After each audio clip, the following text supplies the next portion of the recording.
بسم اللہ الرحمن الرحیم۔ آج کے پروگرام کشمیر کے ساتھ میں عبد الرحمن آپ کی خدمت میں حاضر ہے، اور آج ہم بات کریں گے 5 جنوری 1949 کی اس قرارداد کی جو اقوام متحدہ نے پاس کی تھی اور جس میں کشمیری عوام کے حق خود ارادیت کو تسلیم کیا گیا تھا۔ حق خود ارادیت اقوام متحدہ کے چارٹر کا ایک بنیادی اور لازمی حصہ ہے جو 24 اکتوبر 1945 میں نافذ ہوا تھا۔ آرٹیکل 1.2 کہتا ہے کہ مساوی حقوق اور لوگوں کے حق خود ارادیت کے اصول کے احترام کی بنیاد پر اقوام کے درمیان دوستانہ تعلقات استوار کرنا اور عالمی امن کو مضبوط کرنے کے لیے دیگر مناسب اقدامات کرنا حق خود ارادیت انسانی وقار کا ایک اہم جز ہے۔ اس حق کی نفی انسانی آزادی، انسانی حقوق کا عالمی اعلامیہ اور اس کے معاہدوں کی نفی ہے۔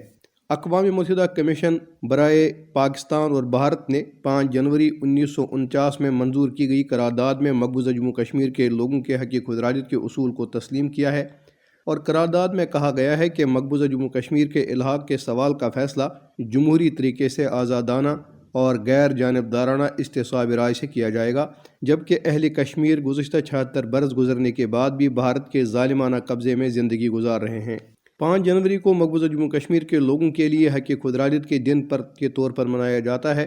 5 جنوری 1949 میں اقوام متحدہ کی سلامتی کونسل نے قرارداد منظور کی جو مقبوضہ جموں کشمیر میں آزادانہ اور منصفانہ استصواب رائے کی ضمانت دیتی ہے تاکہ کشمیری عوام کو ان کے حق خود ارادیت کا احساس ہو سکے۔ ہر سال یہ دن منانے کا مقصد عالمی برادری کو یہ یاد دلانا ہے کہ مسئلہ کشمیر کے حوالے سے اپنی ذمہ داریوں سے راہ فرار اختیار نہیں کر سکتی۔ اقوام متحدہ کو اپنے ان وعدوں کا احترام کرنا چاہیے جو 77 برس قبل کشمیری عوام کے ساتھ کیے گئے۔ کشمیری عوام کو قابض بھارتی افواج کی طرف سے اجتماعی سزا دی جا رہی ہے جنہوں نے مقبوضہ جموں کشمیر کو دنیا کے سب سے بڑے فوجی خطے میں تبدیل کیا ہے۔ کشمیری عوام نے خود کو بھارت کی ناانصافیوں کے خلاف منظم جدوجہد کرنے کی کوشش کی، جسے نئی دہلی نے وحشیانہ ریاستی دہشت گردی کے ذریعے دبانے کے حربے آزمائے۔ بھارت نے اپنے غیر قانونی اور غیر آئینی قبضے کو برقرار رکھنے کے لیے مختلف سازشوں کے ذریعے مقبوضہ جموں کشمیر میں اپنے جابرانہ قبضے کو جاری رکھا ہوا ہے۔ بھارتی فوجی مقبوضہ جموں کشمیر میں ڈسٹربڈ ایریاز ایکٹ،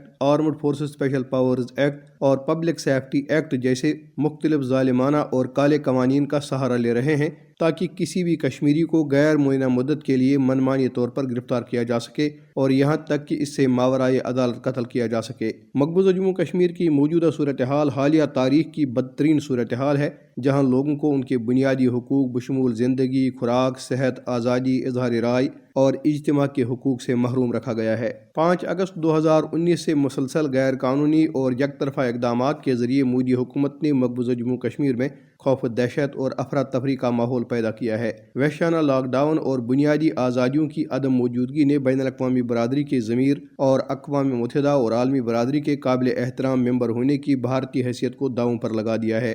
حق خود ارادیت اقوام متحدہ کے چارٹر کے تحت انسانی وقار کا ناقابل تنسیق حق ہے۔ اس حق کی نفی انسانی آزادی، انسانی حقوق کا عالمی اعلامیہ اور اس کے معاہدوں کی نفی ہے۔